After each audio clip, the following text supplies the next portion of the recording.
മാറുന്ന ലോകത്തിൽ തേങ്ങുന്ന ഹൃദയങ്ങളുടെ ഒരുപറ്റം കർഷകരുടെ ഹൃദയനൊമ്പരങ്ങളുമായി 3 പാഠഭാഗം.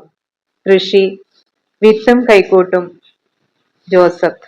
മണ്ണും മനുഷ്യനും തമ്മിലുള്ള അഭേദ്യമായ ബന്ധം വെറും വാക്കുകളിലല്ല, മറിച്ച് വിയർപ്പിന്റെയും അതിജീവനത്തിന്റെയും കഥകളിലാണ് കിടക്കുന്നത്. 8ാം ക്ലാസ്സിലെ കൃഷി, വിത്തും കൈക്കോട്ടും, ജോസഫ് എന്നീ 3 പാഠഭാഗങ്ങളിലൂടെ നാം സഞ്ചരിക്കുമ്പോൾ നമുക്ക് മുന്നിൽ തെളിയുന്നത് വെറും പാഠങ്ങളല്ല, മറിച്ച് മണ്ണിൽ പണിയെടുത്ത മനുഷ്യന്റെ പോരാട്ട വീര്യമാണ്. നമസ്കാരം, മലയാളം ക്ലാസ്സിലേക്ക് സ്വാഗതം.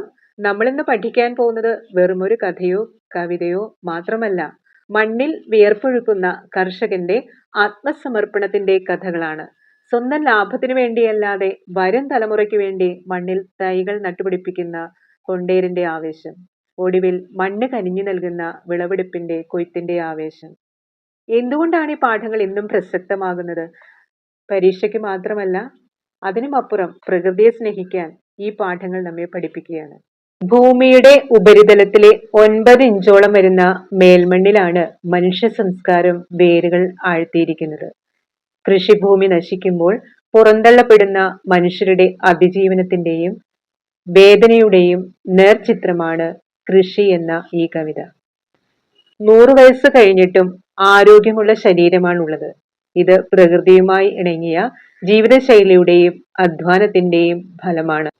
കടം കാരണവും റോഡ് വികസനത്തിന്റെ ഭാഗമായും കർഷകന് തന്റെ 3 ഏക്കർ കൃഷിഭൂമി നഷ്ടപ്പെടുന്നു. ഭൂമി നഷ്ടപ്പെട്ടാലും കർഷകന്റെ മനസ്സിൽ നിന്ന് കൃഷി മായുന്നില്ല. അയാളുടെ ഉള്ളംകൈ തന്നെ ഒരു പാടശേഖരമായി മാറുന്നു. ഉഴവും വിതയും കൊയ്ത്തും മെതിയുമെല്ലാം പൂർണ്ണ രൂപത്തിൽ അയാളുടെ മനസ്സിലും പ്രവൃത്തിയിലും പ്രകൃതിയുമായി ലയിച്ചു നിൽക്കുന്നു. രക്തത്തിലും മജ്ജയിലും മാംസത്തിലും കൃഷി അലിഞ്ഞു ചേർന്ന ഒരു കർഷകൻ ഒടുവിൽ പൂർണ്ണ രൂപത്തിൽ ഒരു കൃഷിഭൂമിയായി തന്നെ മാറുന്നതിന്റെ കാഴ്ചയാണ് നാം കാണുന്നത്. ചുരുക്കത്തിൽ, കൃഷിഭൂമി നഷ്ടപ്പെട്ടാലും മണ്ണിനെ നെഞ്ചേറ്റുന്ന ഒരു കർഷകന്റെ ആത്മസംഘർഷങ്ങളും പ്രകൃതിയുമായുള്ള അയാളുടെ അഭേദ്യമായ ബന്ധവുമാണ് ഈ പാഠഭാഗം ചർച്ച ചെയ്യുന്നത്. മനവും കരവും കൈകോർക്കുമ്പോൾ മണ്ണിൽ സ്വർഗം വിളയുന്നു. പാഠം കൃഷി. ഉള്ളം കൈയിൽ നെൽകൃഷി ചെയ്യുന്ന ഒരാളുണ്ടത്രേ. 106 വയസ്സ്, 80 തോന്നിക്കൂ, അരോഗ ദൃഢഗാത്രൻ. 3 ഏക്കർ നിലം ഉണ്ടായിരുന്നത്രേ. കുറെ കടം കൊണ്ടുപോയി, ബാക്കി റോഡ് വികസനം വിഴുങ്ങി. പുലരും മുമ്പുണരുന്നു, നിവർത്തിയ കൈവെള്ളയിൽ കലപ്പയിറക്കുന്നു, ഉഴുകുന്നു, വിതയ്ക്കുന്നു, വളമിടുന്നു, ഞാറുകൾ പറിച്ചു നടുന്നു, വെള്ളം തേകുന്നു, കൊക്കും എരണ്ടയും തവളയും അതിൽ നിറയുന്നു. വേൽ ചായുമ്പോൾ വിളഞ്ഞു കിടക്കുന്ന പാടശേഖരം ഒറ്റയ്ക്ക് കൊയ്യുന്നു. മെതിയും മറ്റും സന്ധ്യയ്ക്കാണ്. രാത്രിയിൽ അയാൾ സ്വന്തം കൈയിൽ വിളയിച്ചെടുത്ത പൊന്നെല്ലരിയുടെ കഞ്ഞി ആ കൈയാൽ തന്നെ കോരി കുടിക്കുന്നു. ഒരിക്കൽ അയാളെ ചെന്ന് കണ്ടു. രാത്രി കഞ്ഞികുടി കഴിഞ്ഞ് അയാൾ ഉറങ്ങാൻ ഒരുങ്ങുന്നു. മങ്ങിയ വെളിച്ചത്തിൽ ആ ഉള്ളംകൈ കൊയ്തു കഴിഞ്ഞ വിശാലമായ പാടശേഖരങ്ങൾ, ചില കുറ്റികൾ, തവളകളുടെ കരച്ചിൽ. എഴുതിയിരിക്കുന്നത് സെബാസ്റ്റ്യൻ. ചെറുകാട് എഴുതിയ മണ്ണിന്റെ മാറിൽ എന്ന കൃതിയിലെ വിത്തും കൈക്കോട്ടും എന്ന ഭാഗമാണ് അടുത്തത്.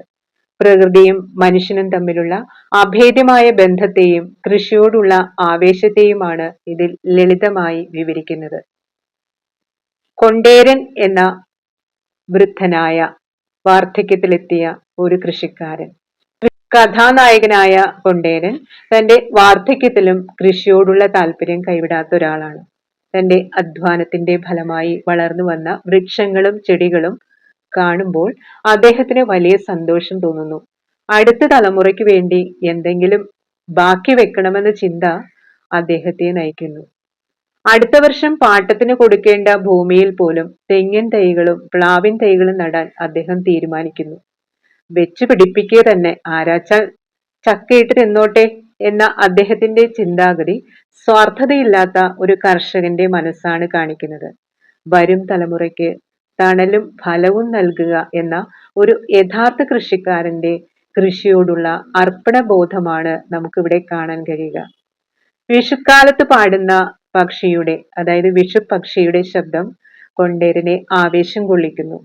ആ പക്ഷിയുടെ പാട്ടിലെ വരികൾ എങ്ങനെയാണ്? വിത്തും കൈക്കോട്ടും കള്ളൻ ചക്കേട്ടു കണ്ടാ മുണ്ടണ്ട കൊണ്ട തിന്നോട്ടെ. എങ്ങനെയുണ്ട് പാട്ട്? ഈ പാട്ട് കൃഷി ഇറക്കാനുള്ള സമയമായി എന്ന് ഓർമ്മപ്പെടുത്തലാണ്.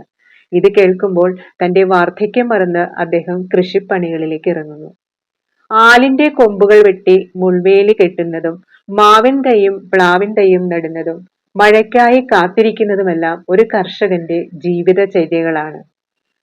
മണ്ണും മഴയും മനുഷ്യനും ചേർന്നുള്ള ഒരു മനോഹരമായ ചിത്രമാണ്, പ്രകൃതിയുമായുള്ള ഒത്തുചേരലിന്റെ ഒരു കഥയാണ്, മനോഹരമായ ഒരു ചിത്രമാണ് നമുക്കിവിടെ കാണാൻ കഴിയുക. ഭൂമി നമുക്ക് മാത്രം അവകാശപ്പെട്ടതല്ലെന്നും പ്രകൃതിയെ സ്നേഹിക്കുകയും പരിപാലിക്കുകയും ചെയ്യേണ്ടത് ഓരോ മനുഷ്യന്റെയും കടമയാണെന്നും പഠിപ്പിക്കുന്നു. അധ്വാനിക്കാനുള്ള മനസ്സുണ്ടെങ്കിൽ വാർദ്ധക്യം ഒരു തടസ്സമല്ലെന്ന് കൊണ്ടേരൻ നമുക്ക് കാണിച്ചു തരുന്നു. പാഠം വിത്തും കൈക്കോട്ടും. കൊണ്ടേരന്റെ ശ്വാസഗതി ക്രമത്തിലായി. ഒരു പേടി സ്വപ്നം കണ്ട് ഞെട്ടിയുണർന്നു കിടക്കുമ്പോൾ സ്ഥലകാലാവബോധം ഉണ്ടായതുപോലെ കൊണ്ടേരൻ മൂപ്പിൽ നായരെ താണു തൊഴുതു തിരിച്ചു പോന്നു. അത്തിക്കൂട്ടിലേക്ക് വേണ്ടി നട്ടുണ്ടാക്കിയ ഫലവൃക്ഷങ്ങളുടെ തൈകളൊക്കെ എന്തു ചെയ്യണം? കൊണ്ടേരൻ കുറേയേറെ ആലോചിച്ചു. അടുത്ത കൊല്ലം ഒഴിഞ്ഞു കൊടുക്കേണ്ട ഭൂമിയിൽ പുലാത്തൈ വെച്ചാൽ ചക്കയിട്ട് തിന്നാൻ ആരാവും? ആ കർമ്മയോഗിയായ കൃഷിക്കാരൻ തീരുമാനിച്ചു, വെച്ചു പിടിപ്പിക്കുക തന്നെ, ആരാച്ചാൽ ചക്കയിട്ട് തിന്നോട്ടെ. വിത്തും കൈക്കോട്ടും കള്ളൻ ചക്കയിട്ടു കണ്ടാ മുണ്ടണ്ട കൊണ്ട തിന്നോട്ടെ. ആ വിഷുക്കാലത്ത് പാടുന്ന പക്ഷിയുടെ ശബ്ദം കൊണ്ടേരനെ ആവേശം കൊള്ളിച്ചു. അത്തിക്കൂട്ടിലേക്ക് നടന്നു. തളികപ്പാറയെ ഉള്ളിലാക്കിക്കൊണ്ട് ഒരു 4 വിത്തിന്റെ പറമ്പ് വളച്ചുകെട്ടി വളപ്പാക്കാൻ കൊണ്ടേരൻ തീരുമാനിച്ചു. ആലിന്റെ കൊമ്പുകൾ വെട്ടിക്കൊണ്ടുവന്നു തറയിട്ടു. വെട്ടിച്ചാരിയ മുള്ളുകൊണ്ട് കണ്ണടച്ച് വേലി കെട്ടി. വേലിയുടെ അരികെ ഒന്നിടവിട്ട് മാവിൻ തൈയും പാലാവിൻ തൈയും നടാൻ കുഴി കാച്ചിച്ചുട്ടു. മഴയും കാത്തിരുന്നു. എഴുതിയിരിക്കുന്നത് ചെറുകാട്. വർഷങ്ങൾക്ക് ശേഷം തന്റെ നാട്ടിലെത്തിയ കഥാകൃത്ത് തന്റെ പഴയകാല ഓർമ്മകളിലൂടെ ജോസഫ് എന്ന കർഷക തൊഴിലാളിയെ അനുസ്മരിക്കുന്നതാണ് ഈ പാഠത്തിന്റെ ഇതിവൃത്തം. കൃഷിയും മണ്ണും മനുഷ്യനും തമ്മിലുള്ള ഗാഢമായ ബന്ധമാണ് ഇതിൽ തെളിഞ്ഞു നിൽക്കുന്നത്.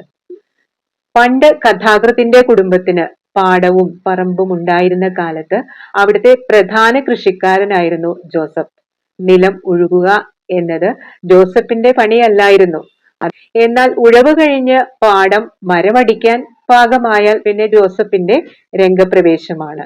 മരമടി എന്നാൽ ഉഴുത പാടത്തെ കട്ടകൾ ഉടച്ച് നിരപ്പാക്കുന്ന പ്രക്രിയയാണ് മരമടി. ഇതിൽ ജോസഫ് കാണിക്കുന്ന വേഗതയും ആവേശവും വിവരണാതീതമാണ്. തലയിൽ തോർത്ത് കെട്ടി ആവേശത്തോടെയാണ് അദ്ദേഹം വരുന്നത്. കാളകളെ നിയന്ത്രിക്കുന്ന കടിഞ്ഞാൻ പിടിച്ചു വലിച്ചുകൊണ്ട് മരത്തിൽ കാലൂന്നി നിന്ന് പാടത്തിലൂടെ അദ്ദേഹം പറക്കുക തന്നെ ചെയ്യും. ചെളിയിലൂടെ പാഞ്ഞു പോകുന്ന മരത്തിന് മുകളിൽ ഇരിക്കുക എന്നത് കുട്ടിക്കാലത്ത് കഥാകൃത്തിന് വലിയൊരു ഹരമായിരുന്നു. കഥാകൃത്തും ജോസഫും തമ്മിൽ വലിയൊരു ആത്മബന്ധമുണ്ടായിരുന്നു. ജോസഫ് പറയുന്നതെന്തും കഥാകൃത്ത് അനുസരിക്കുമായിരുന്നു. വീട്ടിൽ നിന്ന് കൊണ്ടുവരുന്ന പ്രഭാത ഭക്ഷണത്തിന്റെ, അതായത് പ്രാതലിന്റെ ഒരു വിഹിതം ജോസഫിനുള്ളതായിരുന്നു. ജോസഫിന്റെ കാൽ ഊന്നുന്ന വയൽ താനെ പൊലിക്കുമെന്ന് നാട്ടിലൊരു ചൊല്ലുണ്ടായിരുന്നു. അതായത് ജോസഫ് ഇറങ്ങുന്ന വയലിൽ വിളവ് കൂടുമെന്ന് നാട്ടുകാർ വിശ്വസിച്ചിരുന്നു. അദ്ദേഹത്തിന്റെ അധ്വാനത്തോടുള്ള ആത്മാർത്ഥതയാണ് ഇത് കാണിക്കുന്നത്. നരച്ച തലമുടിയും താടിയുമുള്ള ദരിദ്രനെങ്കിലും അധ്വാനശീലനായ ജോസഫിനെ നമുക്ക് കാണാം. കയ്യിൽ ഒരു പൊതിയുമായിരിക്കുന്ന അദ്ദേഹം ലാളിത്യത്തിന്റെ പ്രതീകമാണ്. യന്ത്രവൽക്കരണം വരുന്നതിന് മുമ്പ് കേരളത്തിലെ കാർഷിക സംസ്കൃതിയും മനുഷ്യരും തമ്മിലുള്ള നിഷ്കളങ്കമായ ബന്ധത്തിന്റെ ഒരു ഓർമ്മപ്പെടുത്തലാണ് ഈ പാഠഭാഗം. മണ്ണില്ലെങ്കിൽ എവിടെ വിതയ്ക്കും? വിതയില്ലെങ്കിൽ എങ്ങനെ കൊയ്യും? കൊയ്തില്ലെങ്കിൽ എങ്ങനെ ഉണ്ണും? ആരെക്കുറിച്ചാണ് ഈ സൂചന? നമുക്ക് കാണാം. ജോസഫ് എന്ന കഥാപാത്രത്തെ നമുക്ക് പരിചയപ്പെടണ്ടേ?